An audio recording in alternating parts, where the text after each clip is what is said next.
ఫలించాలంట. ఎవరి కొరకు? అందరు చెప్పాలి. ఎవరి కొరకు? దేవుని కొరకు. మనం ఏమన్నా ఫలాలు ఫలించామా? ఆలోచించి. పిల్లల కోసం సంపాదిస్తాం, భార్య కోసం సకల వసతులు మనం ఇంట్లో అమరుస్తాం. నా వైపు చూడండి. లేదు అని అంటే భార్య పిల్లల కొరకు భోజనాలు సిద్ధపరుస్తుంది, భర్త కొరకు అన్నీ సిద్ధపరిచి పెడుతుంది. ఈ లోకయాత్రలో మనం నడుస్తున్నప్పుడు ఒకరి కొరకు, ఒక కుటుంబం కొరకు మన బాధ్యత అనేక రకాలుగా మనం ఏం చేస్తున్నామంటే నెరవేరుస్తున్నాం. అవునా కదా? మీరందరూ కూడా మీ బాధ్యతల్ని, మీ బంధాల కోసం కొన్ని ఏం చేస్తున్నారు? నెరవేరుస్తున్నారు.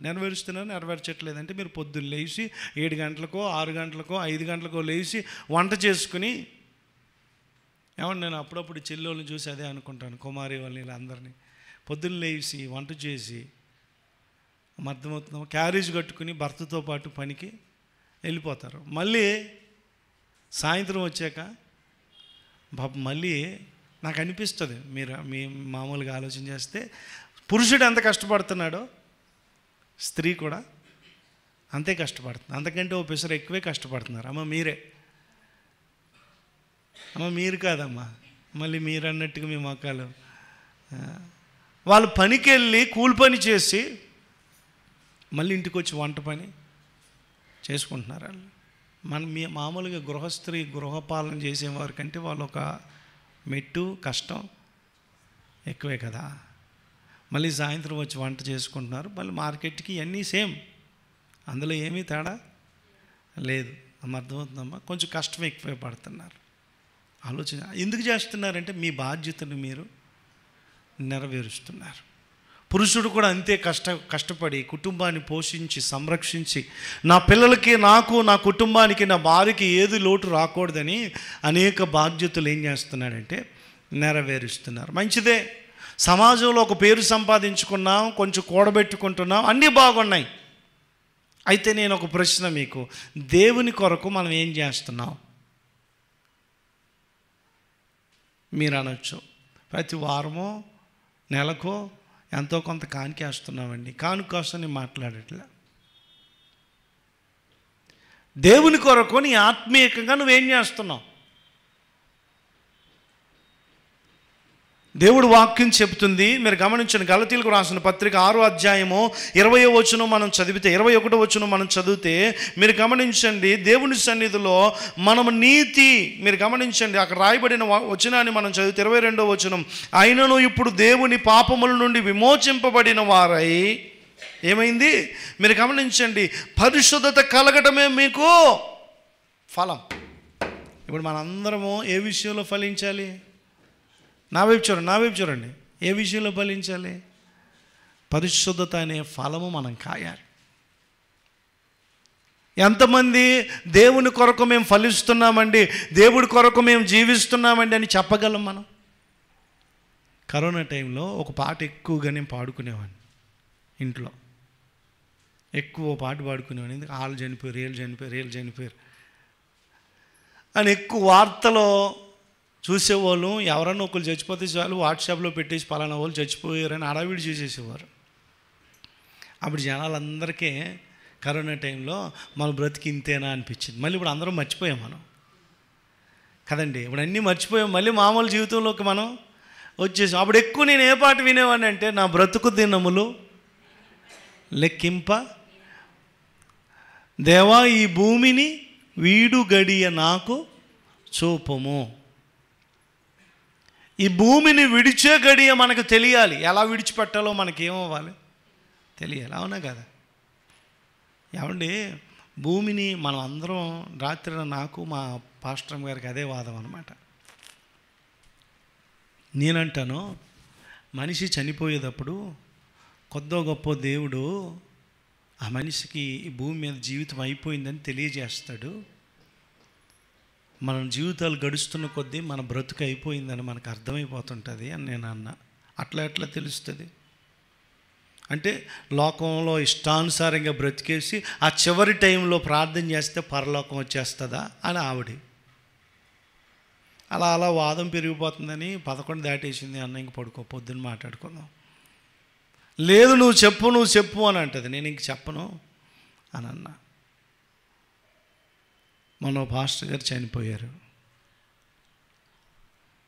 నిన్నటి దినాన ఆదరణ కూడికి జరిగింది. నేను లైవ్ చూశాను, వెళ్ళలేదు కానీ లైవ్ చూశాను. పాస్టర్ గారు చెప్తుంది, జనవరి 4వ తారీఖు నా భర్త అన్ని కూడికల్లో పాల్గొని 31వ తారీఖే ఆయనకి కాలు చెయ్యి వాసిపోయింది. ఒక డిసీజ్ వలన అలాగ వాస్తుందని మాకు తెలిసి 4వ తారీఖు మేము హాస్పిటల్కి వెళ్ళాం. కొన్ని టెస్టులు చేశారు. ఆ టెస్టుల్ని చూశాక ఇంటికి వచ్చేసాము. ఇంటికి వచ్చాక పడుకున్నాం. ఆ రోజు మంచం మీద ఉన్న నా భర్త నన్ను పిలిచి, నేను సిద్ధపడుతున్నాను అని అంటే, నేను నవ్వి కోప్పడి సరదాగా నేను కూడా దేనికి సిద్ధపడుతున్నారు అని కోపము, రెండోది సరదాగా అన్నాను నేను. అప్పుడు ఆయన అన్నాడంట, ఆ పాస్టర్ గారు అన్నారంట, నా బాల్యం నుండి నేను ఏదైనా తప్పు చేసి ఉంటే దానికి క్షమాపణ పొందకపోతే సంపూర్ణమైన క్షమాపణ దేవుడి దగ్గర పొందుకోవాలని నాకు అనిపిస్తుంది.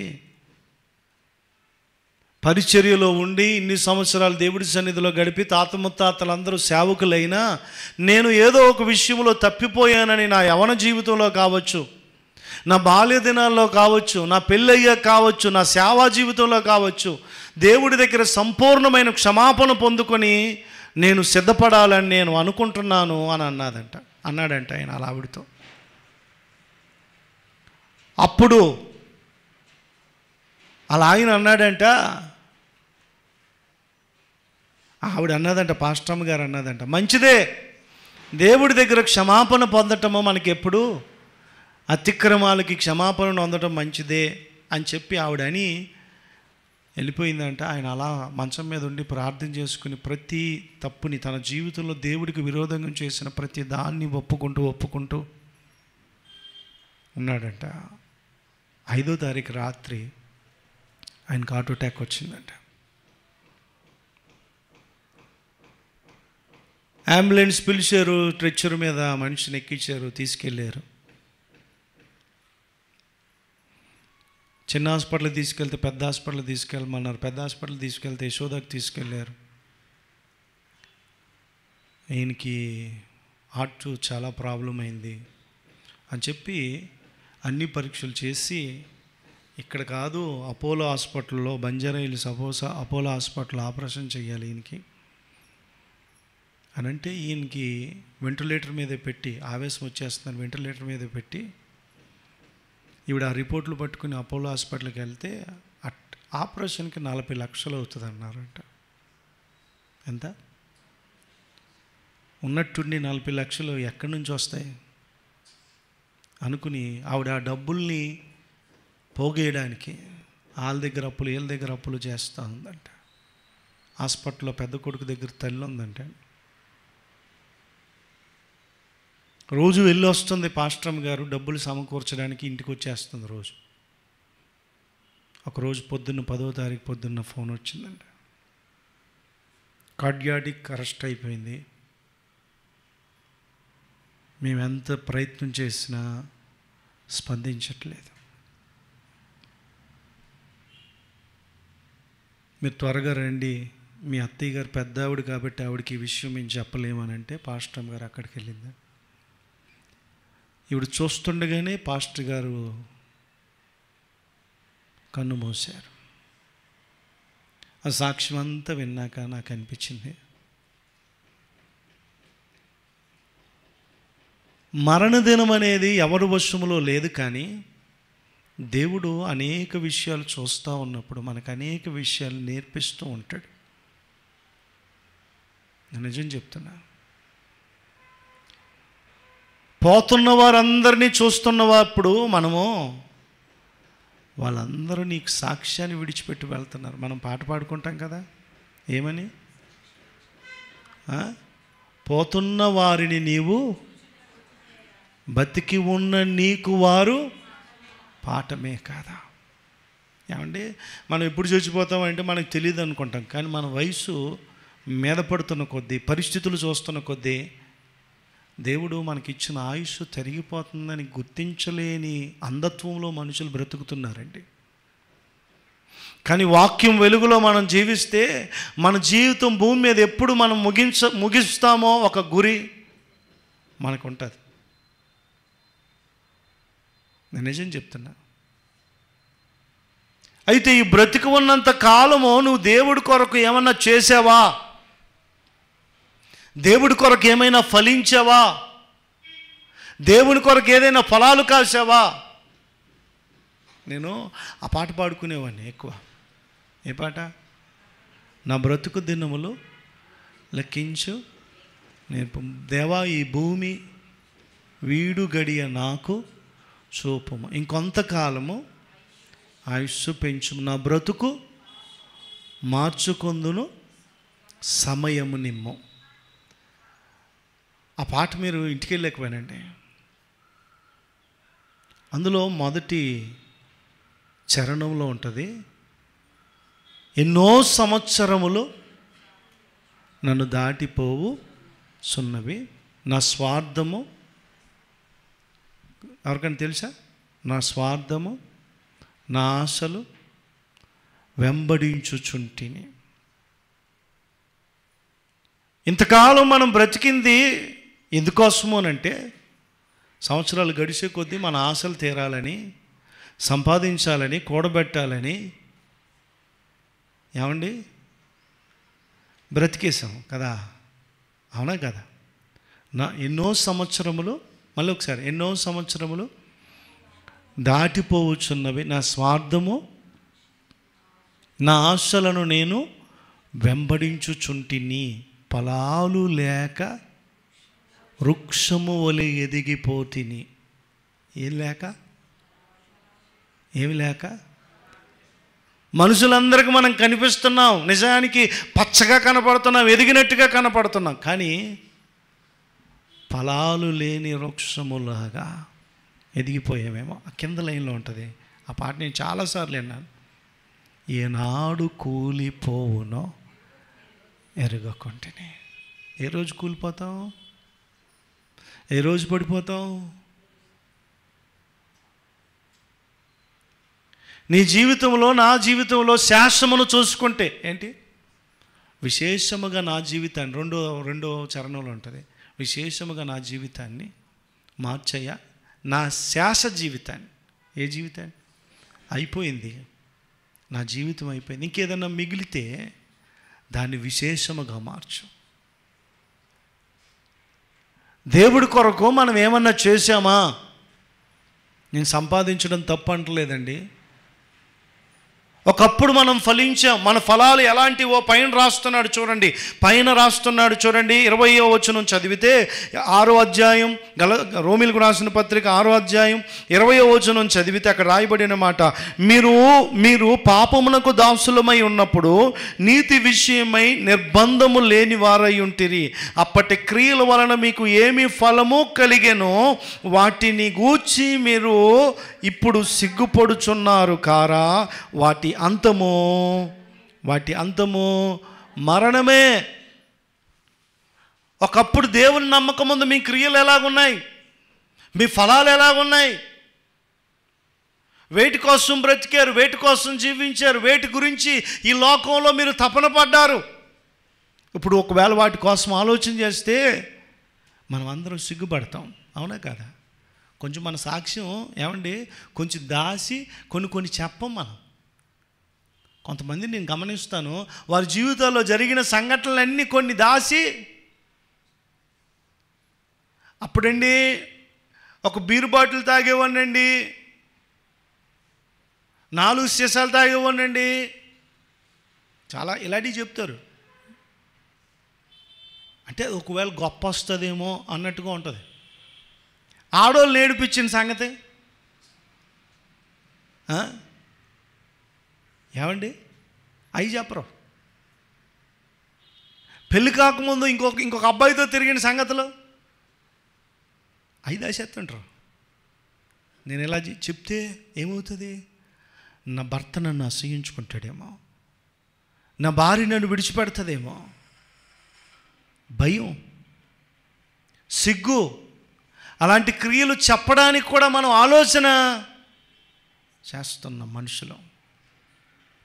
వాటి అంతము ఇప్పుడు చెప్పుకోవడానికి, ఆలోచన చేయడానికి కూడా మనం సిగ్గుపడే పరిస్థితులు అనేక మంది జీవితాలు, లోకంలో చాలామంది జీవితాలు ఉన్నాయండి. మన జీవితాల్లో కూడా ఉన్నాయి. తెలిసి తెలియని జ్ఞానంతో కొన్ని పనులు చేశాం కదా.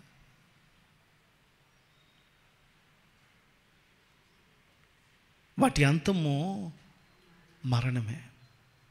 ఇప్పుడు దేవుని తెలుసుకున్నావు, దేవుడి దగ్గరికి వస్తున్నావు, మంచిది. ఇప్పుడు పరిశుద్ధత అనే ఫలం అనేది నీలో కలిగిందా? ఆలోచించండి. అందుకే కిందకి వెళ్తే అంటున్నాడు 7వ అధ్యాయం దగ్గరికి వస్తే, 7వ అధ్యాయం దగ్గరికి వస్తే మీరు గమనించి, కావున నా సహోదరులారా మనము దేవుని కొరకు ఫలములు ఫలించున్నట్లు. ఎవరి కొరకు? ఎవరి కొరకు? నువ్వు బ్రతుకున్నంతకాలం ఏమంటే 1 కోటి రూపాయలు సంపాదించి ఒక మంచి ఇల్లు కట్టి పిల్లల్ని సెటిల్ చేసి, నా వైపు చూడండి, మంచిగా సెటిల్ చేసి పిల్లలకు పెళ్ళిళ్ళు చేసి మంచిగా ఇల్లు, కారో, బంగ్లాయో, ఫిక్స్డ్ డిపాజిట్లో అన్నీ ఏర్పాటు చేయడానికి భూమి మీదకి వచ్చావనుకుంటున్నావా? ఎందుకు దేవుడు నిన్ను రప్పించాడు? ఎందుకు నీవు జీవిస్తున్నావు? ఎందుకు నీకు ఆయుష్ ఇస్తున్నాడు అని ఆలోచన చేస్తే, నీవు ఇంకా ఫలము ఫలించకపోతే ఫలము ఫలించాలి. భౌతికమైన విషయాలు మనం నడుస్తున్న కొద్దీ దేవుడు మన ప్రతి అవసరం ఏం చేస్తున్నాడు? తీరుస్తున్నాడు. మీరు నమ్మినా నమ్మకపోయినా మన ప్రతి అవసరం దేవుడు మన జీవితంలో తీరుస్తూ నడిపిస్తున్నాడు. నమ్మిన వాళ్ళ జీవితంలో జరుగుతూ ఉంటుందండి. నేను ఎప్పుడు నమ్ముతాను, మన అవసరం ఏదో దేవుడికి మనకంటే బాగా తెలుసు. మనం దేవుడి వెంట నడిస్తే మన ప్రతి అవసరం తీరుతూ ఉంటుంది. అందుకే ఇంకొక వచనం కూడా చదువుతాను చూడండి. ఇంకో వచనం కూడా చదివి త్వరగా ముందుకు వెళ్తాను. ఫిలిప్పీలకు రాసిన పత్రిక, ఫిలిప్పీలకు రాసిన పత్రిక 1వ అధ్యాయం చూడండి. మనం ఫలించాలని పౌలు భక్తుడికి ఉన్న ఆశను మీకు చూపిస్తాను చూడండి. 1వ అధ్యాయం 11వ వచనం. 11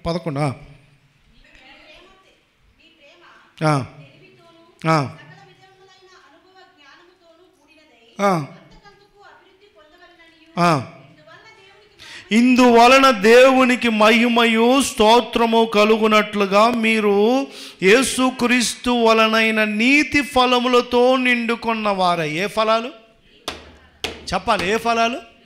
ఇందాకేమో దేవుడి కొరకు ఫలించండి, పరిశుద్ధత అనే ఫలం అన్నాడు. ఏ ఫలం అది? పరిశుద్ధత అనే ఫలం. ఇక్కడికి వచ్చేసరికి ఏమంటున్నాడు? నీతి అనే ఫలము. ఏ ఫలము? నిష్కాపట్యమును నిర్దోషులను కావాలని ప్రార్థిస్తున్నాను. ఎందుకు ప్రార్థన చేయాలి? మీరు ఫలించాలి.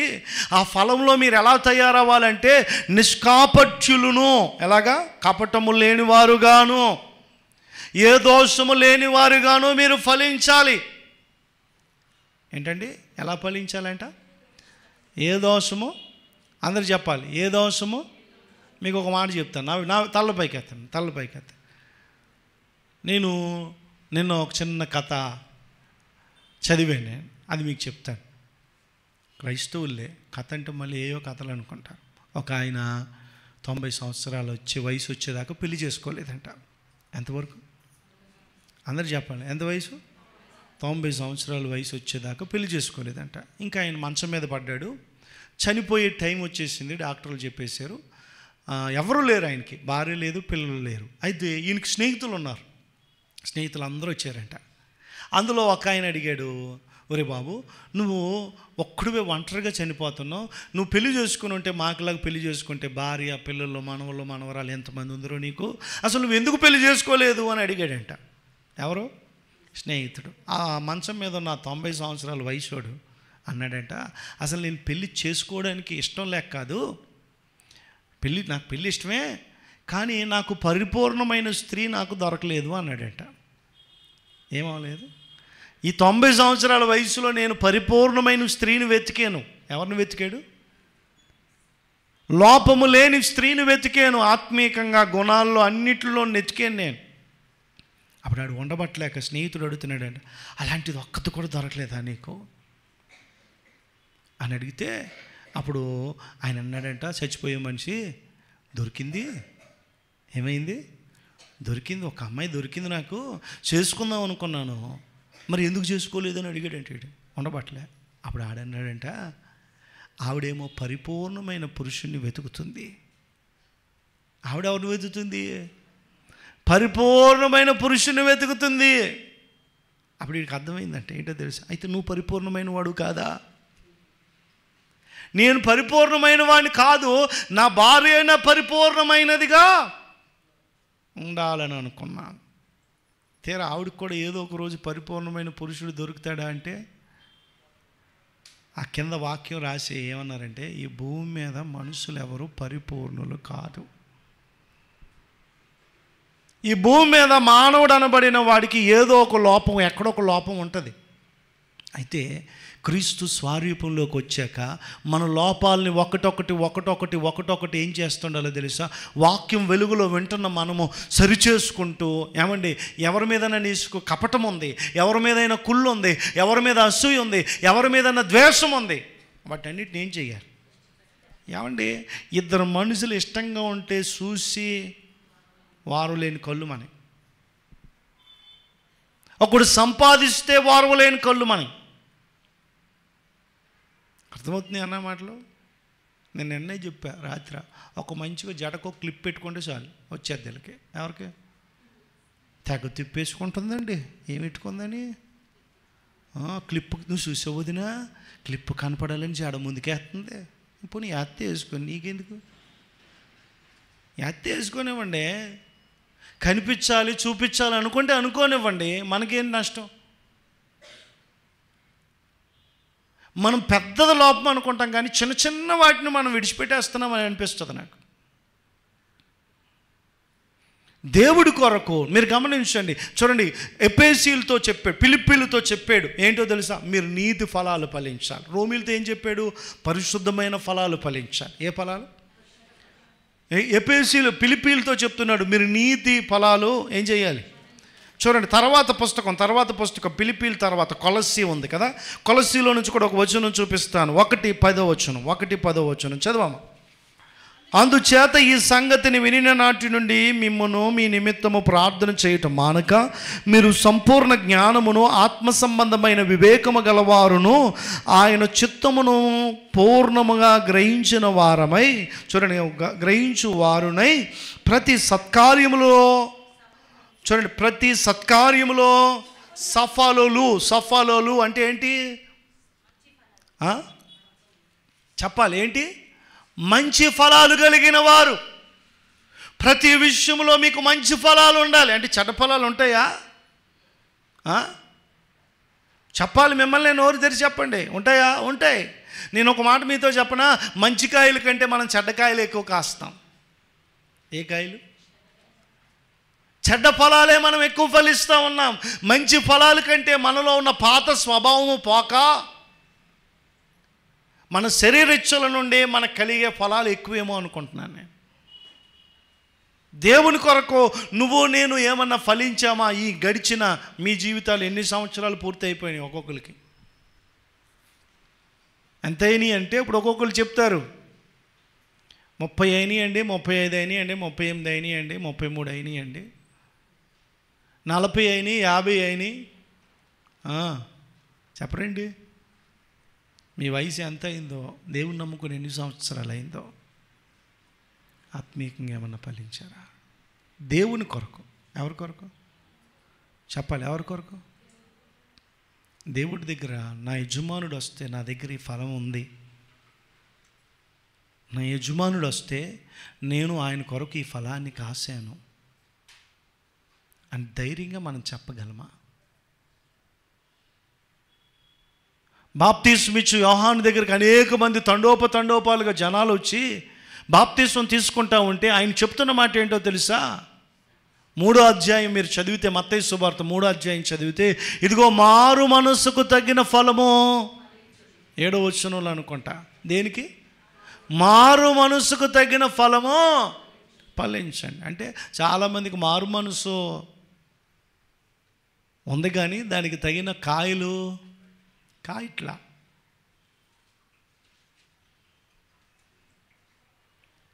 నేను ఈరోజు మీకు త్వర కొన్ని విషయాలు చెప్తాను. ఏ ఏ విషయాల్లో ఫలించాలో చెప్పకముందు ఎవరు ఎలా ఫలించలేదో ఒక గుంపుని పరిచయం చేస్తాను మీకు. ఎవరిని త్వరగా చెప్పాలి? ఎవరిని?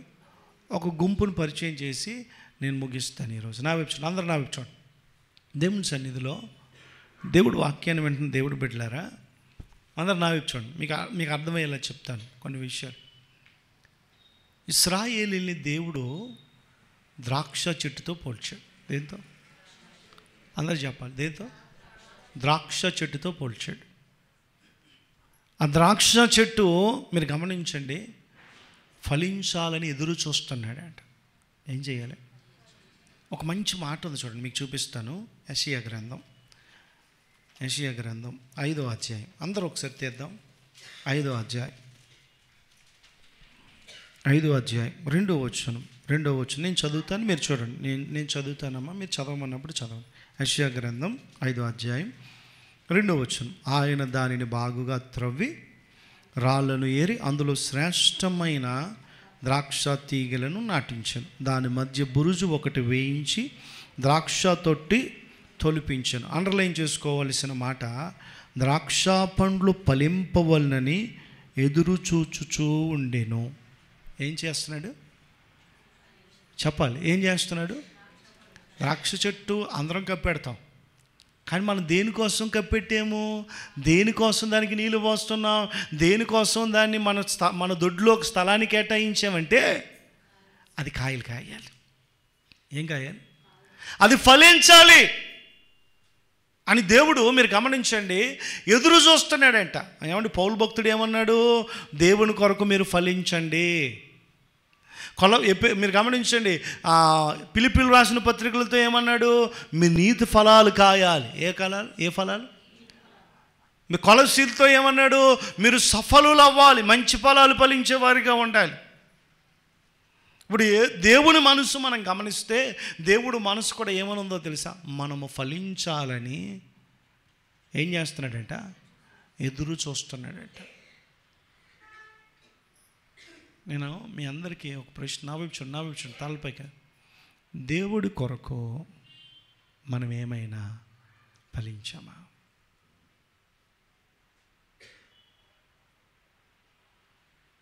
ఈ రోజుకి దేవుడు ఎదురు చూస్తున్నాడండి. మనం అనుకుంటాం, నేను నిజంగా ఇక్కడ నిలబడ్డ నాతో సహా ఒక మాట చెప్తాను, మనందరం అనుకుంటాం ఎదిగేసాం, మనం ఆత్మీయంగా చాలా విషయాల్లో బాగున్నాం. మనం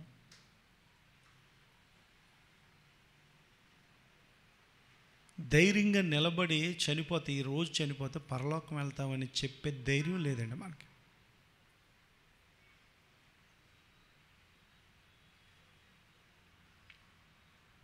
మనుషుల్ని అర్థం చేసుకునే దానికంటే అపార్థం చేసుకోవడమే మనకు అలవాటైపోయింది.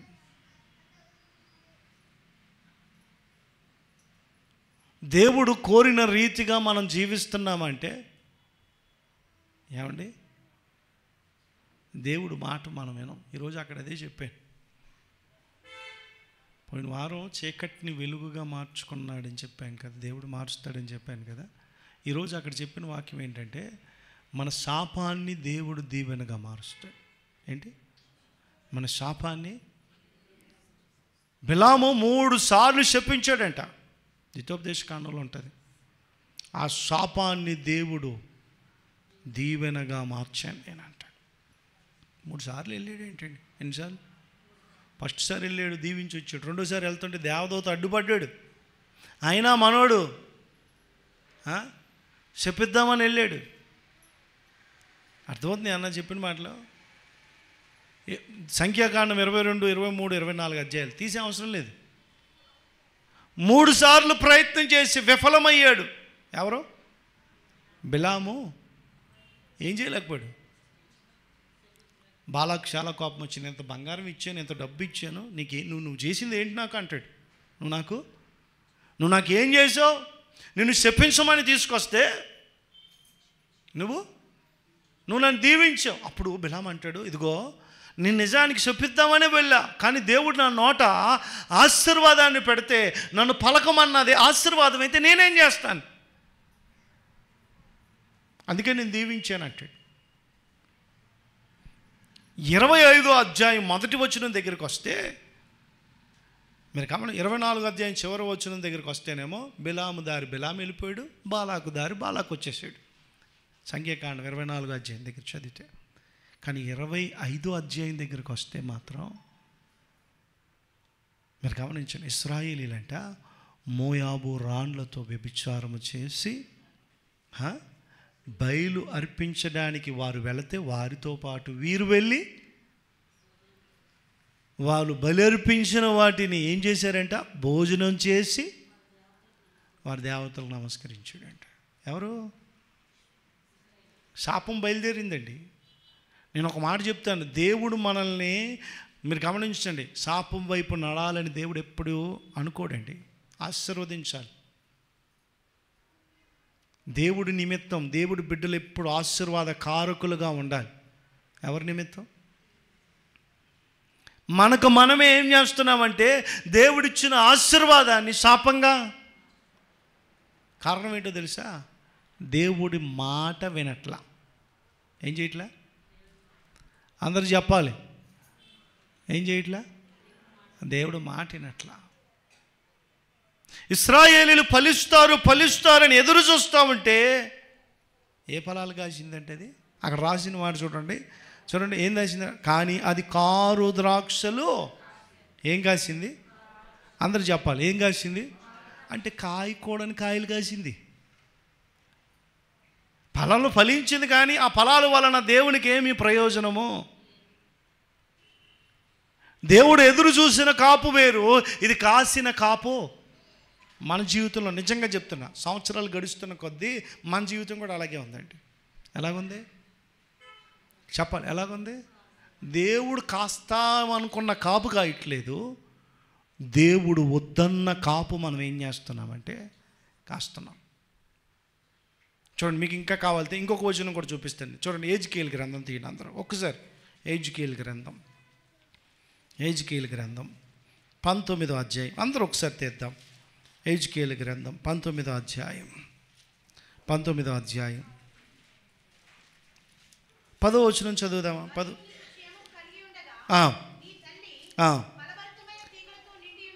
నీ తల్లి ఫలభరితమైన తీగలతో నిండి ఉండి విస్తారమైన జలముల దగ్గర నాటబడిన ద్రాక్షవల్లి వలె ఉండెను. చదువమ్మా.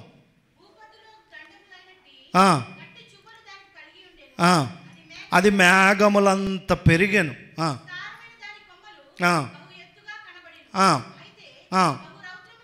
అది అది బహు రౌద్రము చేత అది పెరికివేయబడినదై నేల మీద పడవేయబడెను. తూర్పు గాలి విసరగా దాని పండ్లు వాడెను. ఎందుకు? కాపు కాస్తున్న చెట్టుని తీసేసాడు దేవుడు. అందరు నా వైపు చూడండి. కాపు కాస్తున్న చెట్టుని తీసేసాడు, దాని పండ్లు ఎండిపోయినాయి అంట. ఎందుకు ఎండిపోయింది?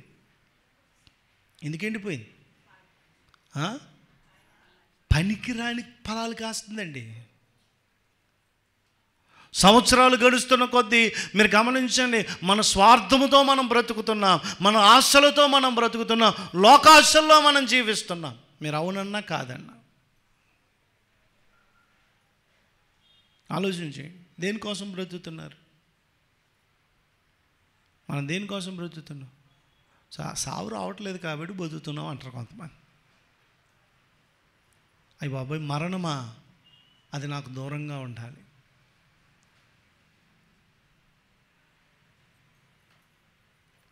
మన నిత్యమైన శ్వాసతో మన శరీరానికి నిత్యమైన భూమి ఏదో తెలుసా? మన ఆత్మకు పరలోకం, శరీరానికి చెప్పాలి. ఎక్కడికి వెళ్ళినా వెళ్ళకపోయినా, అమెరికా వెళ్ళినా వెళ్ళకపోయినా, ఆస్ట్రేలియా వెళ్ళినా వెళ్ళకపోయినా, శ్మశాన భూమికి మన శరీరం ఖచ్చితంగా మోసుకెళ్తారు. నువ్వు వద్దన్నా, నీకు ప్రాణం ఉన్నా లేకపోయినా అక్కడ తీసుకెళ్ళిపోతారు. నేను రాత్రి కూడా అదే అంటున్నా. ఇన్నాళ్ళ ఇంట్లో ఎవరింట్లో ఉన్న మరణం జరిగితే, ఎవరింట్లో ఉన్న ఒక మనిషి చనిపోతే మర్చిపోవడానికి చాలా టైం పట్టేదండి. మీరు చూడండి, కావాలితే అది మింగుడు పడేది కాదు ఒకప్పుడు. ఇప్పుడు నిజం చెప్తున్నా, కరెక్ట్గా వారం రోజులకి ఇంట్లో మనిషి చనిపోతే మర్చిపోతున్నాం మనం. ఇప్పుడు కాలం ఎంత భయంకరంగా ఉందో తెలుసా? అంటే మర్చిపోవద్దు, రోజు ఏడమని నేను చెప్పట్లే, కానీ ఒకప్పుడు నెలైనా 2 నెలలైనా 6 నెలలైనా కోలుకునేవారు కాదు. మన సైడు ఎవరైనా చచ్చిపోతే, మీరు ఎప్పుడైనా చూసారు లేదో, చచ్చిపోతే ఏం చేస్తుంది సార్? చక్కెర స్వీటు పట్టుకెళ్తారు. ఎందుకో తెలుసా? ఇదిగో నీ జీవితంలోకి చేదు వచ్చింది, తీపిగా అవ్వాలని నేను కోరుకుంటున్నానని కనీసం 1 కేజీ చక్కెరనే పట్టుకొస్తారు మా సైడ్. నిజం చెప్తున్నా. నిజానికి చెప్తే ఈ రోజుల్లో ఎవరండి నిజాన్ని గుర్తుపెట్టుకొని భర్త చనిపోయాడని బాధపడే భార్యలు ఎక్కడ ఉంటున్నారు? మీరు చూడండి, కాదు చచ్చిపోయాడు నా ప్రాణానికి 2 పిల్లలను వదిలేసిపోయాడు, వాళ్ళని పెంచలేక చచ్చిపోతున్నాను నేను అంటున్నారు. ఇప్పుడు కరోనా వచ్చాక మరణాలు ఎంత సహజమైపోయినాయి అంటే అంత సహజమైపోయినాయి. ఎంత త్వరగా మర్చిపోతున్నారంటే, నేను మర్చిపోద్దని చెప్పట్లేదు, కానీ ఈ పోతున్న వారందరినీ చూసి ఏదో ఒకరోజు నేను అయితే దేవుడి కొరకు నేను ఏమన్నా చేశానా? ఏమన్నా మీరు అనొచ్చు, నేను డబ్బులు ఖర్చు పెట్టానండి. ఏం ఖర్చు పెట్టాను? నా వైపు చూడండి, డబ్బులు ఖర్చు పెట్టానండి అని అనొచ్చు. మీరు అనొచ్చు, ప్రతి నెల దశమ భాగం తెచ్చేస్తున్నామండి అనొచ్చు కొంతమంది. నా వైపు చూడండి, దేవుడు డబ్బు కోసమే నిన్ను రక్షించలేదు. అలా రక్షిస్తే ఏ అంబానీనో చెప్పాలి, ఏ అంబానీనో ఏ ఆదానీనో రక్షణలోనికి నడిపిస్తే వాళ్ళు ఇన్ని చర్చిలు కట్టిద్దరు. నువ్వు చర్చిలు కట్టించడానిక, లేకపోతే మన చర్చిలో వస్తువులు కొనడానిక దేవుడిని రక్షించింది? ఎందుకు? మన ఆత్మ దేవుని కొరకు, నీ కుటుంబం దేవుని కొరకు ఏమైనా ఫలిస్తుందా? దేవుడి కొరకు నీ జీవితంలో నా దేవుడికి నేను ఈ కాయలు సిద్ధం చేసి పెట్టాను, ఈ కాయలు ఉన్నాయి నా, ఈ ఫలాలు ఉన్నాయి నా దగ్గర, ఈ కాయలు చూసినప్పుడు నేను నిక్కమైన ద్రాక్షవల్లిగాలే ఆయన కనిపిస్తున్నానని చెప్పగలిగిన ధైర్యం మనకు ఉందంటే, కొన్ని మనం చేయకూడని పనులు చేస్తుంటామండి. నిజం చెప్తున్నా, అసలు చేయకూడని కాయకూడని ఫలాలు కాస్తూ ఉంటాం, చేయకూడని పనులు. నేను నిజం చెప్తున్నా, మన చర్చిలోనే ఎంతోమందిని చూస్తూ ఉంటే నాకు అనిపిస్తుంది, ఎంత వాక్యం చెప్పినా వీళ్ళు ఇంతే అనుకుంటా. ఆచారాల విషయంలో, బుద్ధుల విషయంలో, క్రియల విషయంలో మారరు. ఖచ్చితంగా చెప్తాను, ఎంతసేపు ఎన్ని సంవత్సరాలు వాక్యం విన్నా కొంతమంది బ్రతికంతే. నిజంగా చెప్తున్నాను ఈ మాట. ఎందుకు మందిరానికి వెళ్తున్నారో తెలదు, ఎందుకు వాళ్ళు దేవుని నమ్ముకున్నారో తెలదు, ఏదైనా ఆత్మీయంగా ఏమన్నా చర్చి వలన వీళ్ళు ఆత్మీయ జీవితంలో ఏమన్నా మార్పు కలిగిందంటే లేదు. మరి ఎందుకు వెళ్ళి మందిరానికి?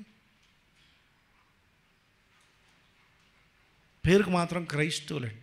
నేను మొన్న అన్నాను కదా, నిన్నే సినిమా యాక్టర్ రాజా ఎవరు, ఆయన వాక్యం చెప్తుంటే అన్నాను నేను మొన్న, చిన్న మాటే అన్నా. ఆయన అన్నాడంట, నేను సినిమా ఫీల్డ్లో గొప్ప నటుల్ని చూశాను అన్నాడంట. సినిమా ఫీల్డ్లో మంచి నటుల్ని చూశాను, అయితే క్రైస్తవులోకి వచ్చాక మహానటుల్ని చూస్తున్నాను అన్నాడంట. ఎందులో? క్రైస్తవులోకి వచ్చాక ఎవరిని చూస్తున్నాడంట? మహానటులు. చర్చిలో ఉన్నంత మాత్రం మీ అంత పరిశుద్ధమో, వీళ్ళంత భక్తి ఇంకెళ్ళి అసలు నిజం చెప్తే ఇదే పరలోకంలా కనపడుతుంది. ఇంటికి వెళ్తే నువ్వు ఒంటరిగా ఉంటే, నేను నిజం చెప్తున్నా, మన రహస్య జీవితం ఎవరికి చూపించమండి. మన రహస్య జీవితం, మన తప్పులు ఎవరికి చూపించం మనం. కానీ మన మన గొప్ప విషయాలు చెప్పమంటే మాత్రం బయటికి చెప్తాం. అందుకే 114వ కీర్తనలో 115వ కీర్తన, మాకు కాదు యెహోవా, మాకు కాదు నీ నామానికే మహిమ కాదు. మనం గొప్ప చేసుకోవడం మొదలు పెడుతున్నాం. మనమే ఏం కలుగుతుందండి మనం గొప్ప చేసుకుంటే? వెనక్కి తిరిగి చూసుకుంటే లోపల పెద్ద పెద్ద గొంతలో ఎవడు బతికి ఎలాగుందో వాడికి ప్రతి ఒక్కడికి తెలుసు.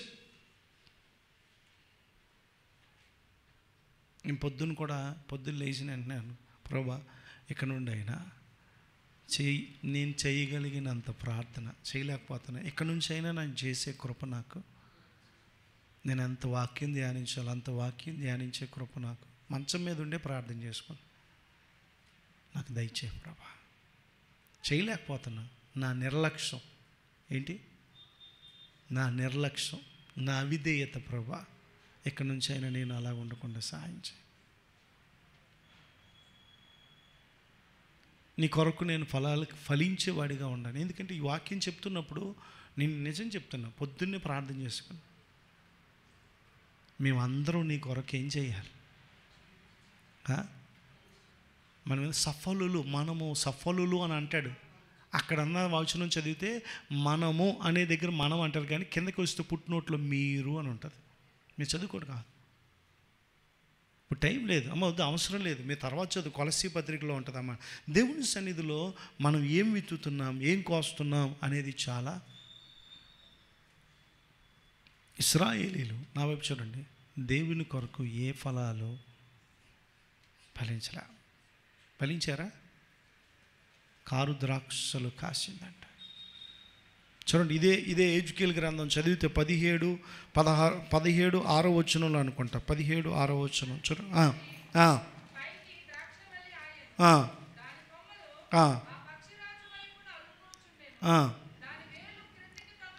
చాలండి, మీరు గమనించండి, వేర్లు తన్నుతూ ఉందంట.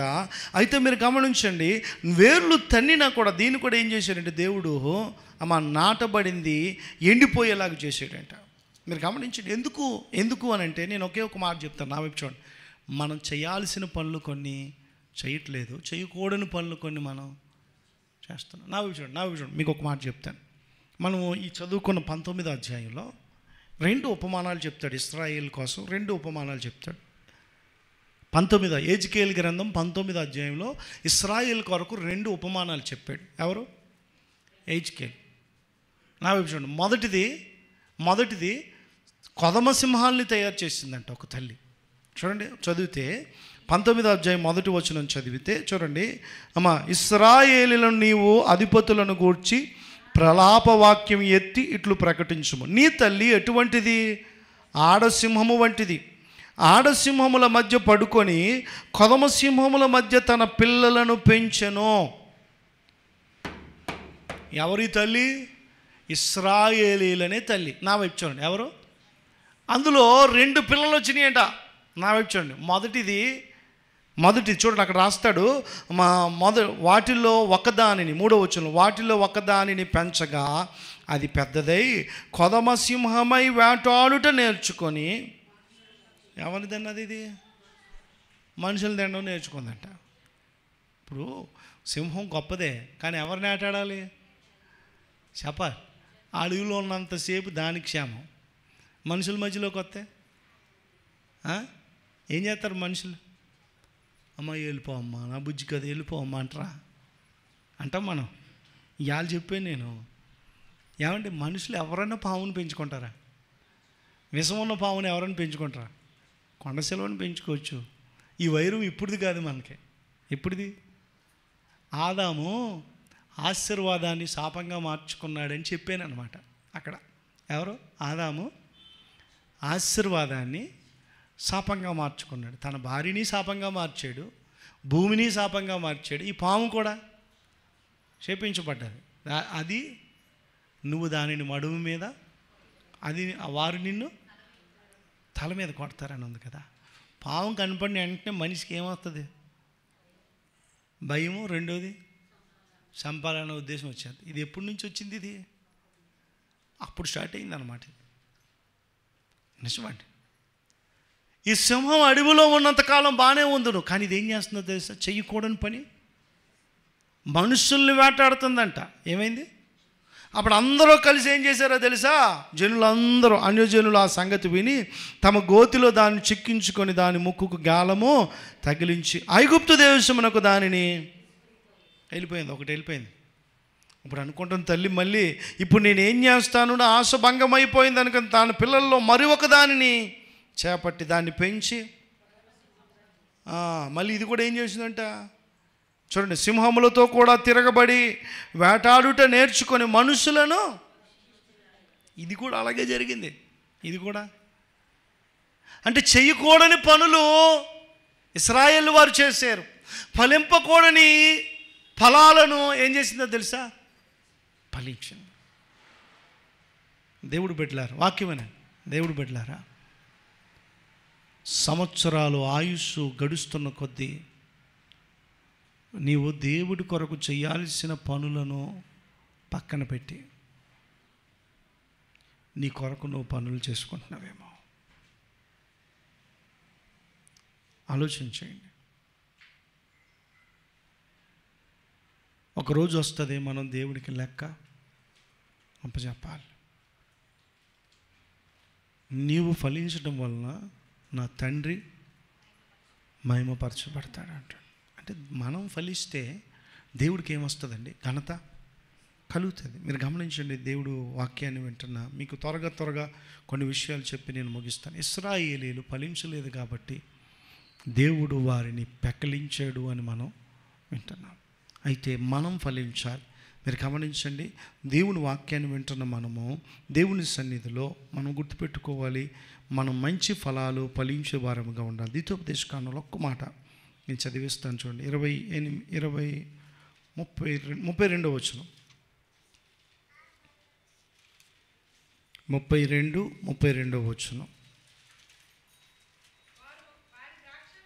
వారి ద్రాక్షవల్లి సొదొమ ద్రాక్షవల్లి, అది గొమొర్రా పొలములో పుట్టినది.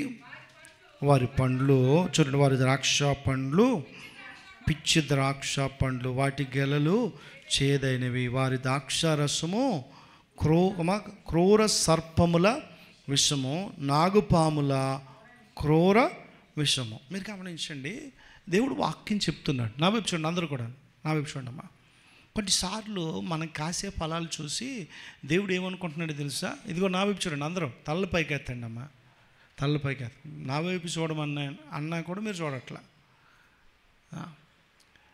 కొన్నిసార్లు మనల్ని చూసినప్పుడు, మన ఫలాలను చూసినప్పుడు దేవుడికి కూడా ఇలాగే అనిపిస్తుందేమో. ఏమనో తెలుసా? ఇదిగో వారి ద్రాక్ష తీగ, వారి ద్రాక్ష చెట్టు ఎక్కడిదోతంటే సొదొమకు సంబంధించింది. ఎక్కడే? సొదొమ ప్రజలు ఎలాంటి వాళ్ళు? దుష్టులా? చెప్పండి, సొదొమ ప్రజలు ఎలాంటి వాళ్ళు? మీకు ఇప్పుడు నా వైపు చూడండి, నా వైపు చూడండి. సొదొమ ప్రజలు ఎలాంటి వారు? ఇంకా కామాంధులు, ఇంకా సింపుల్గా మాట చెప్పనా, దేవుడు భయం లేను. ఒక్క మాటలో చెప్పాలంటే, కామాంధుడు కామంతో జీవిస్తున్నాడంటే వాడికి దేవుడు భయం లేదు. వ్యభిచారంలో జీవిస్తున్నాడంటే దేవుడు భయం లేదు. నువ్వు సినిమాలు టీవీలు మానలేకపోతున్నావంటే నీకు దేవుడు భయము. నేను నిజం చెప్తాను, నువ్వు పాపం మానలేకపోతున్నావంటే దేవుడు భయం లేదు. సింపుల్గా ఒకే ఒక మాట చెప్పాలంటే, సొదొమ గొమొర్రా ప్రజలకి ఏం లేదో తెలుసా? మనుషులకి భయపడతామండి. మనం భయపడం మిమ్మల్నే. పలానా వాళ్ళు పాస్టర్ గారు సోతేసాలి సిగరెట్, పాస్టర్ గారు సోతేసాలి సిగరెట్, అంత దూరం విసిరేస్తారు. సినిమా రే టీవీ కట్టి ఎవరు వచ్చారు? ఎవరు? పిల్లోడు సినిమా పాట పాడుతున్నారు, ఆడు పాడినంతసేపు ఏమన్నారు, పాస్టర్ గారు వచ్చే మాత్రం ఏంటో అయ్యగారు వీడు సినిమా పాటలు. మొన్న ఒక ఆవిడ అంటుంది, దేవుడి పాటలు నేర్పించిన సినిమా పాటలే పాడుతున్నాడు వీడు అంటుంది. నేను అన్నాను, మీ పక్క వాళ్ళు మీరు సినిమా పాటలు ఎక్కువ చూస్తే ఈ నోటెంబడ అయ్యో వస్తాయి. దేవుడి పాటలు పాడితే అయ్యో వస్తాయి. చర్చికెళ్ళి తల్లి కళ్ళు మూసుకుని చేతులు ఎత్తేది అనుకోండి, పిల్లవాడు కూడా కళ్ళు మూసుకుని మనం గుడ్లుగా ఉండలాగా ఎవరేం చేస్తున్నారు అని చూస్తాం, ఆ పిల్లలు అలాగే తయారవుతారు. నిజం చెప్పి మన పిల్లలేని కళ్ళు మూయట్లేదు. ఇవాళ అదే, మొన్న వారం అదే తిట్టాను అక్కడ. ఇవాళ శుభ్రంగా కళ్ళు మూసారమ్మా. సంగీతం కొట్టేవాళ్ళు కళ్ళు మూసుకున్నారు. ఒక తల్లి చేతులు ఎత్తలేదు వాళ్ళ పిల్లల్ని, వాళ్ళ కూతురు ఎత్తలేదు, ఎత్తి పైకి అని లాగేస్తుంది. గమ్ముని సెయ్యి బెనుకుతుందేమో అనుకున్నాను నేను. కోపం వచ్చేసింది అనమాట. మనం తిట్టాను కదా. ఇప్పుడు చూశారు. మరి ఈరోజు మీరు ఎంతమంది కళ్ళు మూసారో, ఎంతమంది ఆరాధన చేశారో నాకు తెలియదు. దేవుడికి భయం ఉండ. గుర్తుపెట్టుకోండి, యెహోవా యందలి భయము భయము పవిత్రమైనది అని ఉంటుంది. ఏంటి? దేవుడు అంటే భయపడితే నీవు పవిత్రత వస్తుంది. కానీ మనం మనుషులందరూ చూసి భయపడతాం. కానీ దేవుడి దగ్గరికి వస్తే భయం లేదేమో. సొదొమ ప్రజలకు ఏమి లేదంటే భయం లేదు. విచ్చలవిడితనముగా మా ఇష్టం అన్నట్టుగా బ్రతికారు. దేవుడు ఉగ్రతకు గురయ్యారు. మీరు గమనించండి. అందుకే మన జీవితంలో ఎటువంటి ద్రాక్షవల్లులు మనము కలిగి ఉన్నాము. మరి అందుకే అంటాడు చేదైందంట. ఇదేంటి? వెర్రి ద్రాక్షలు ఉన్నాయి, చేదైనవి. చెప్పండి ఏంటి? మీరు గమనించండి. మనం యెషయా గ్రంథంలో చదువుకున్నాం. వెర్రి ద్రాక్ష ఏది? లోక సంబంధమైంది. ఏంటి చెప్పండి? దేవుడు భయం లేనిది కాపు కాసింది. అప్పుడు ఏమొచ్చినాయి కాపు? ఆ ఫలాలు ఎలాగున్నాయి? చేదైగా అయిపోయినాయి. వెర్రి ద్రాక్షలో ఏంటో తెలుసా? లోక సంబంధమైంది అని అర్థం. ఎందుకో తెలుసా? లోకస్తులకి వెర్రివారిలో బ్రతుకుతున్నారు. అవునా కాదు? వాళ్ళకి డబ్బు ఉంటేనే, చెప్పాలి మిమ్మల్ని, డబ్బు ఉంటేనే విలువ, డబ్బు ఉంటేనే పేరు, డబ్బు ఉంటేనే అన్నీ ఉన్నాయి అనుకుంటాం. మనం కూడా ఎలా తయారయ్యాం ఇప్పుడు? మిమ్మల్ని నోరుతారండి. ఆనంద్ పాస్టర్ గారు చెప్పేవారు మా చిన్న, పైసా పేకో తమాషా దేకో. డబ్బు పడితే ఏదన్నా అన్నీ జరుగుతాయి. కానీ దేవుడి దగ్గర మాత్రం మన ఆటలు సాగం. నిజం చెప్తున్నా. మనుషుల దగ్గర జరగచ్చేమో, కానీ దేవుడి దగ్గర జరగవు. ఆయన కృప ఇచ్చి మనల్ని నడిపిస్తున్నాడు. చూడండి, హోషేయ గ్రంథం 10వ అధ్యాయం 1వ వచనం ఒకసారి చదువుతాం త్వరగా. హోషేయ గ్రంథం, అక్కడ ఏ ద్రాక్షవల్లి ఉందో చెప్తాను. చూడండి, హోషేయ గ్రంథం, హోషేయ 10:1 వచనం.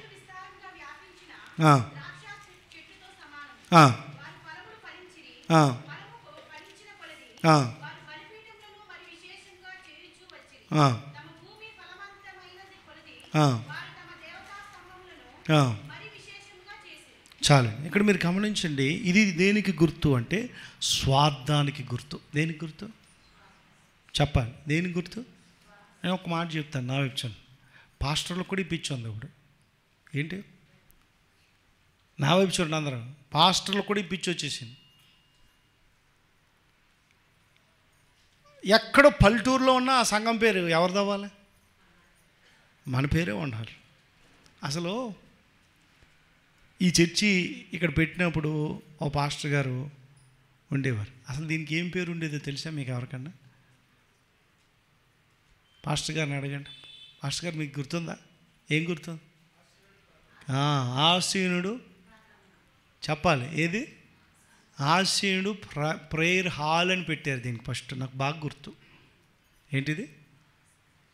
క్రీస్తు ఆసీనుడు ప్రేయర్ హాల్ అని పెట్టారు. ఆ తర్వాత అది ఎక్కడుండేదంటే కాకినాడలో ఉండేది చర్చి. ఆయన హైదరాబాదులో కూడా అదే పేరు ఉండాలని అనుకున్నాడు. కానీ ప్రార్థన చేయగా పాస్టర్ గారికి పరిశుద్ధ సువార్త సంఘం అని పెట్టాలనిపించింది.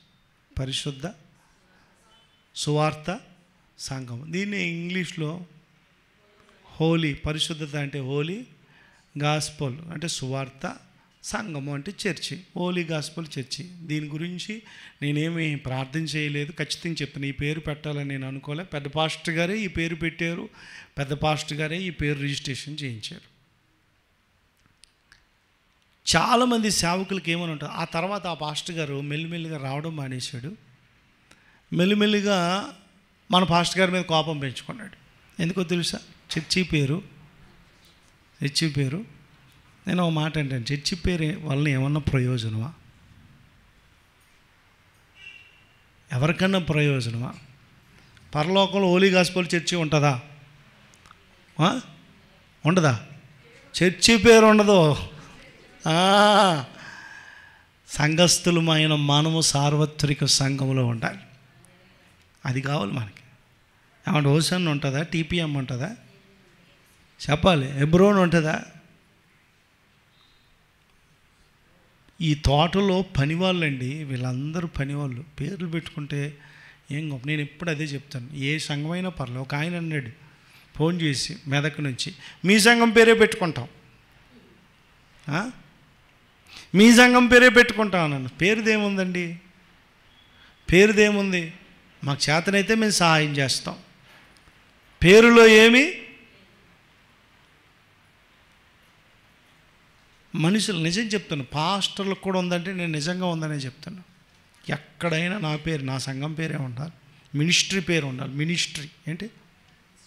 మీకు కూడా అప్పుడప్పుడు మనకు పిచ్చండి. మీరు అలా చూస్తున్నారు, మీకు ఎక్కడ పడితే అక్కడ మీరు కూడా పేర్లు రాసేస్తుంటారు. రాయరా? అలా చూస్తున్నారేంటి? ఎంత పిచ్చోళ్ళు అంటే మనం మొన్న చార్మినార్ దగ్గర కేసు తెలిసేప్పుడు ఏంటి, చార్మినార్ మీద మొత్తం పేర్లు రాసేసారంట. దేవుడు వాక్యాన్ని వింట మనం ఏదో పెద్ద సువర్ణాక్షరాలతో మన పేరు రాయవాళ్ళు. మరి మన పేర్లు ఏం గొప్ప లేదు. నిజం చెప్తాను, దేవుడు లేకపోతే అసలు మనం ఎవరు? స్వార్థం. బలిపీఠాలు కట్టుకుంటున్నారు. దేనికి కడుతున్నారు వీళ్ళు? వాళ్ళని ఆశీర్వదించుకొద్ది దేవుడి వైపు చూడట్లా, విగ్రహాల వైపు చూస్తున్నారు.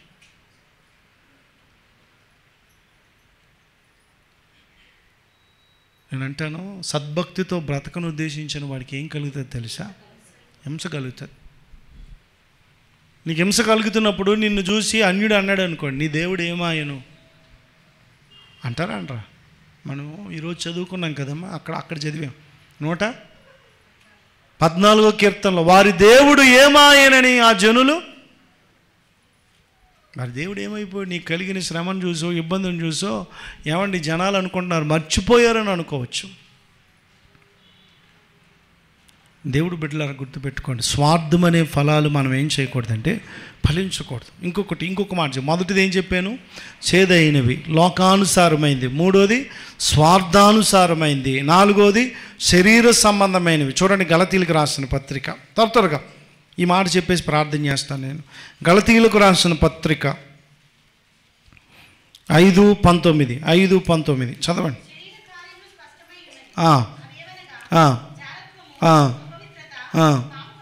ఇవి చూడండి, మీరు అంతా చదువుకోండి ఇంటికి వెళ్ళాక. ఇవి శరీర ఫలాలు. ఏ ఫలాలు? అందరూ చెప్పాలి. ఏ ఫలాలు? మనకి ఎక్కువ ఏం కాస్తానే? మళ్ళీ ఒకసారి అక్కడ ఉన్నాయన్నీ చదువుదాం. మళ్ళీ ఒకసారి చూడండి గలతీలకు రాసిన పత్రిక. మళ్ళీ చదువుదాం ఒకసారి, చూడమ్మ. శరీర కార్యములు స్పష్టమైనవి. అవి ఏమనగా, ఒకటి ఏంటంట చెప్పాలి, ఏంటి? జారత్వము, అపవిత్రత, కామకత్వము, విగ్రహారాధన, అభిచారము, వేషములు, కలహములు, మత్సరములు, రోధములు, చూడు కక్షలు, చూడండి నేరములు, భేదములు, విమతములు, అసూయలు, మత్తతలు, అల్లరితో కూడిన మనోళ్ళు. నాకు చూడండి, దేవుడిని నమ్ముకున్నాక అసలు పోతలేదంటే మీరే ఆలోచించండి. ఈరోజు నేను అడిగాను అనమాట, ఎవరితో కనపడితే వాళ్ళతో కలిసిపోతాం మనం. కలవా? మిమ్మల్నే చెప్పండి. చర్చిలో ఉన్నప్పుడు క్రైస్తవులు, బయటకు వెళ్తే అలా చూస్తున్నారేంటి? నేను అడిగాను, కోడి పందాలకి ఎంతమంది వెళ్ళారండి? అమ్మా, కోడి పందాలకి ఎంతమంది వెళ్ళాను? నా బాబు వెళ్ళేవా అని అడిగా. ఊరు వెళ్ళేవా అంటే పాస్టర్ గారు నన్ను అడిగాడు ఏంటి అని. వెళ్ళేవా లేదో చెప్పాను. పండు వెళ్ళేవా లేదు, రమణ వెళ్ళేవా లేదా? వెళ్ళేసారు, వచ్చేసారు, ఆడేసి కూడా ఉండొచ్చు, నాకు తెలదు. ఎవరు కనపడితే మా దయ్యబాబు, అందరికి పండగ అయిపోయిన మా దయ్యబాబు కాదు. నేను అప్పుడప్పుడు మనుషులు చూస్తుంటే మనం ఎవరితో కనపడుతూ వాళ్ళతో కలిసిపోతున్నామండి. ఏ ఫలాలు? శరీర క్రియలు. మనకు కూడా అల్లరి ఉండాలి, సరదాలు ఉండాలి, గంతులు ఉండాలి. దేవుడి కొరకు ఇది ఇడిచిపెట్టేమని చెప్పలేని గుణం. ఏమన్నా దేవుడి కొరకు ఇది ఇడిచిపెట్టేని ధైర్యంగా చెప్పలేము మనం. చెప్పగలం మనం? ఆ జనాలు పడితే ఆ గుంపులో కలిసిపోతున్నాం మనం కదా. నా జీవితంలో ఒకసారి చూశాను నేను, ఇంక మళ్ళీ చూడాలని కూడా నాకు లేదు. అంటే చూశారంటే పాస్టర్ గారు కూడా వెళ్ళారంటే నేనేమి వెళ్ళి ఆడలేదండి. ఆ కోళ్ళు ఎలా చచ్చిపోతాయి, ఎలా కత్తి కడతారు, ఇవన్నీ చూశాను. అక్కడికి వెళ్తే కోడి మాంసం తినబుద్ధి అవ్వదు. ఎంత ఘోరంగా చచ్చిపోతాయంటే అంత. అలా ఎగిరి అలా తన్నిన వెంటనే రక్తం ఇలా చిందుతూ ఉంటుంది. వాళ్ళ ఆనందం కోసం అన్ని కోళ్ళు చంపేస్తుంటారు. జోదం ఆడతారండి, గుండె ఆట, ఈ ఆట ఆడతారు కదా. పోగొట్టుకున్నాడు ఏమండి, బాధతో ఉంటాడు, సంతోషంతో ఉంటాడు.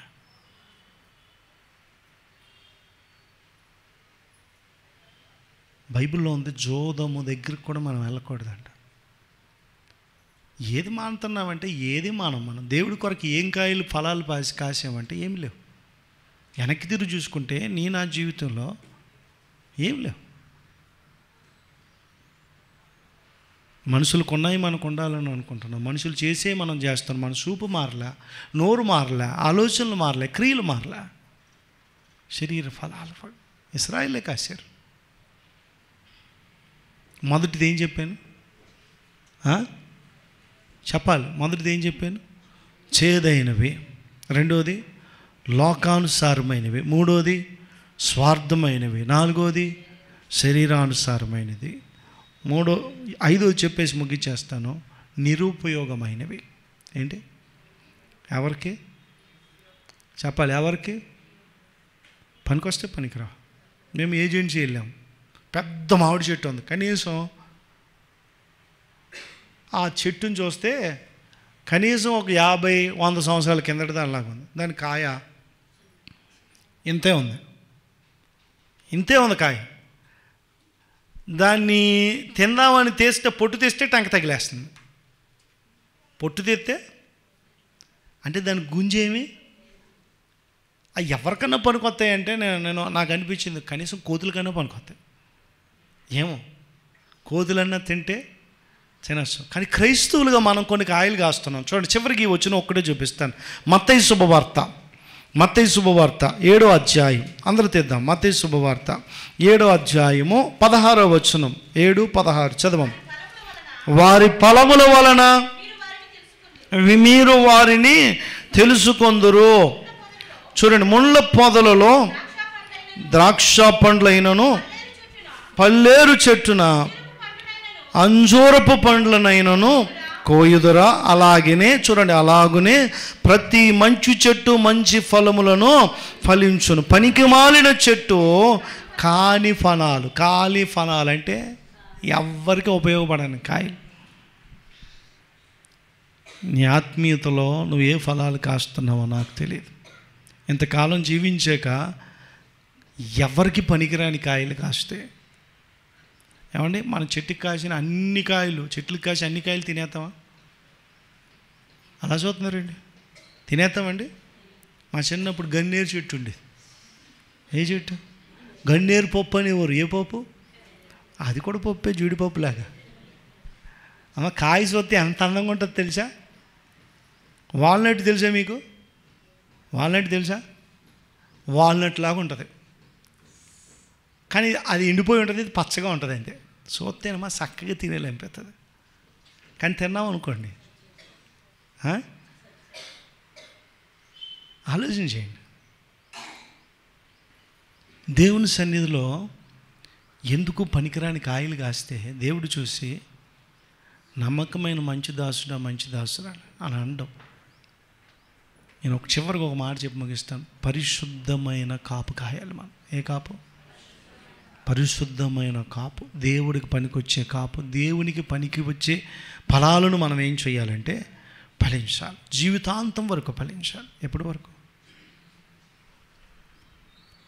80వ కీర్తనలో అనుకుంటా మంచి మాట ఉంటుందండి. చివరి రిఫరెన్స్ ఇది ఒకటే చదివించి ముగిస్తాను. 80వ కీర్తన తీయండి ఒక్కసారి. ఇది ఒక్కటే 80వ కీర్తనలో ఇది ఒక్కటే రిఫరెన్సు.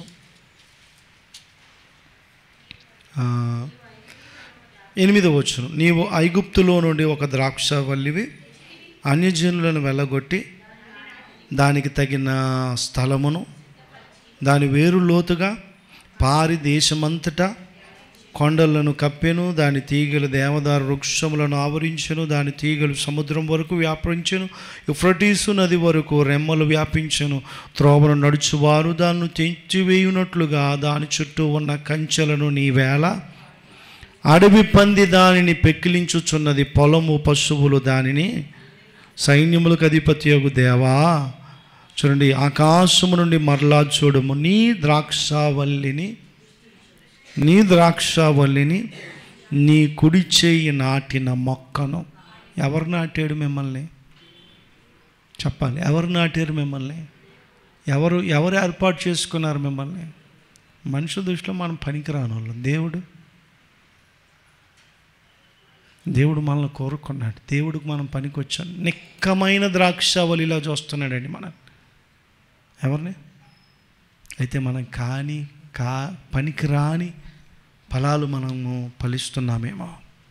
దేవుడు బిడ్డలారా, దేవుడి సన్నిధిలో ఉన్న మనము ఎప్పుడూ కూడా మంచి ఫలాలు ఫలించాలి. ఎప్పుడు దాకా ఫలించాలి? చెప్పాలి. ఎప్పుడు దాకా ఫలించాలి? మనం చచ్చేదాకా. ఎప్పుడు దాకా? ఆ క్రైస్తవుడు చనిపోయేదాకా ఫలాలు కాస్తూనే ఉంటారు. ఆ మాట చూపించిన 92వ కీర్తన చివరిగా ఈ ఒక్క వచనం చదువుదాం. 92వ కీర్తన 14వ వచనం చూడండి. చూడండి, మన దేవుడు యథార్థవంతుడనియు ఆయన యందు ఏ చెడుతనమందు లేదనియు ప్రసిద్ధి చేయుటకే వారి ముసలితనమందు ఇంకా చిగురు పెట్టుదురు, సారము కలిగి పచ్చగా ఉందురు. నీతిమంతులు ఖర్జూరపు వృక్షం పైన ఉంటుంది. ఎలాగ ఉండాలి? ఎప్పుడు వరకు? మన ముసలితనం వచ్చేసాక కూడా ఆత్మీయంగా ఇంకా ఫలిస్తాను. ఎందుకో తెలుసా? నువ్వు ఫలిస్తే ఎవరికి పేరు వస్తుంది? ఎవరికి మహిమ వస్తుంది? యోహాను సువార్త చదువుకోండి. మీరు బహుగా ఫలించటం వలన నా తండ్రి మహిమపరచబడాడు. నేను ఎప్పుడు చెప్తాను ఈ మాట ఏంటో తెలుసా? దేవుడు మనల్ని ఆత్మీయంగా భౌతికంగా 2 విధాలుగా దీవిస్తాడు. ఎలాగా చెప్పాలి? ఎలాగా? ఆత్మీయంగా భౌతికంగా అందరం దీవించబడుతున్నామండి. ఆత్మీయానికి వస్తేనే కుంటిపడిపోతున్నామేమో. ఎక్కువ శాతం మనం భౌతికంగా దీవించబడడం కోసమే చెప్తాం. అవునా కాదు? చెప్పాలి. అవునా కాదు? మనం ఎప్పుడు ఒకప్పుడు అండి, నేను కూడా చెప్తాను. మొన్న కూడా గాంధీ హాస్పిటల్ దగ్గర వెనక్కి వెళ్తే ఒకసారి అక్కడ బట్టలు కొన్న గుర్తు నాకు ఇప్పటికే ఉన్నాయి ఆ కొట్లు. అదే చెప్తాం మనం ఎప్పుడు. కానీ ఆత్మీయంగా ఏ ఫలాలు కాసామంటే గుర్తుపెట్టుకోండి, దేవుడు నమ్మదగిన దేవుడు. పరిస్థితిని, బ్రతుకును, జీవితాలను మార్చే దేవుడు. నీ చేదును కూడా విరిచి మధురంగా దేవుడు ఆ కృప మనందరికీ దయచేయను గాక. అందరం